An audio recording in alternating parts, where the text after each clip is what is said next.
یہ وہ عشق بھری داستان ہے جس کو جتنا پڑھیں ایمان تازہ ہوتا ہے۔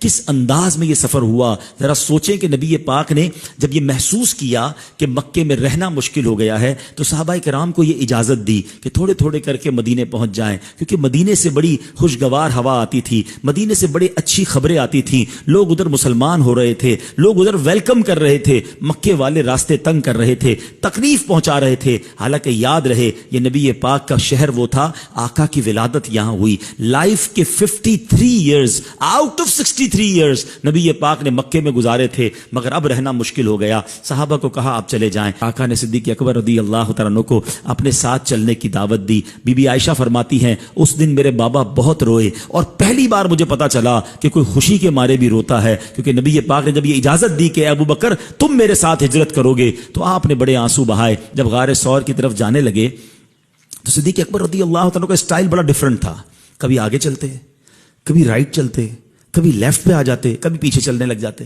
اب دو ہی بندے ہوں اور ایک بندہ رائٹ لیفٹ ہو رہا ہو تو نبی پاک نے کہا ابو بکر یہ کیا کر رہے ہو، کبھی تم دائیں چلتے ہو، کبھی بائیں چلتے ہو، کبھی آگے۔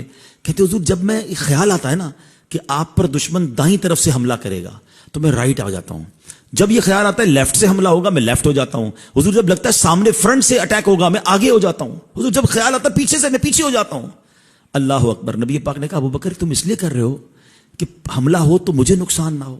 کہتے ہیں واللہ حضور میری یہی تمنا ہے کہ اگر کوئی اٹیک کرے آپ پر آنچ نہ آئے، ابو بکر اس کے سامنے آ جائے۔ غار ثور کے نیچے پہنچے، صدیق اکبر رضی اللہ تعالیٰ نبی پاک سے عرض کی حضور آپ میرے کاندھوں پر آ جائیں، کہیں آپ کے مبارک قدموں پر کوئی کانٹا نہ لگ جائے۔ لک ایٹ دا وے نبی پاک ان کے کاندھے پر سوار ہوتے ہیں، اور صدیق اکبر نے وہ پورا ٹریول جنہوں نے کیا ہے وہ جانتے ہیں، آلموسٹ 5000 فٹ ہائٹ ہے۔ صدیق اکبر وہ کیسے لے کر چلے ہوں گے، کیا وہ منظر ہوگا۔ اور جب نبی پاک علیہ الصلوۃ والسلام کو غار کے کنارے پر پہنچا دیا، نبی پاک سے عرض کرتے ہیں حضور آپ ذرا باہر رہیے، پہلے میں اندر جاؤں گا۔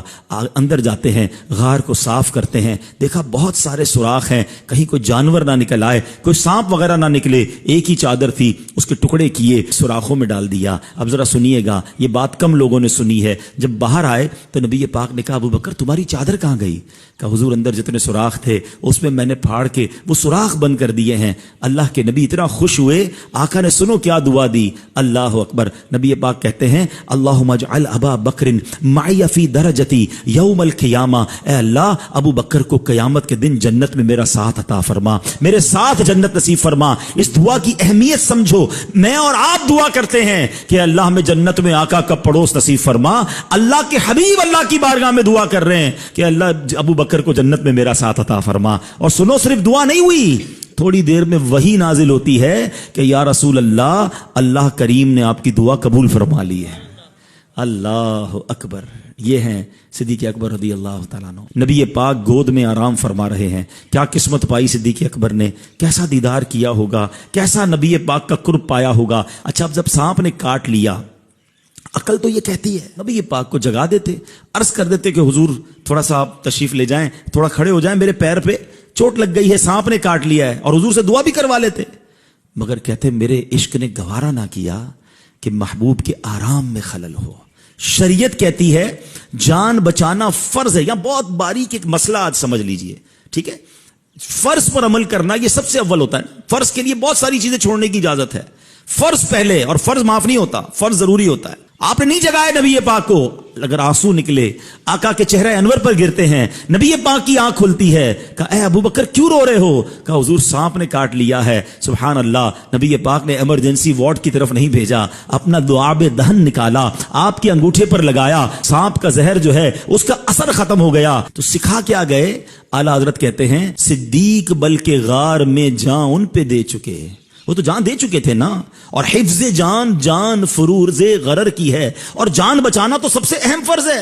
اعلیٰ حضرت کہتے ہیں ثابت ہوا کہ جملہ فرائض فرو ہیں، پتہ یہ چلا کہ سارے فرض جو ہیں وہ فرو ہیں، وہ شاخیں ہیں۔ اصل الاصول بندگی استاج ور کی ہے۔ ارے اصل یہ ہے کہ اگر رب راضی جب ہوگا، جب حبیب پاک راضی ہو جائیں گے۔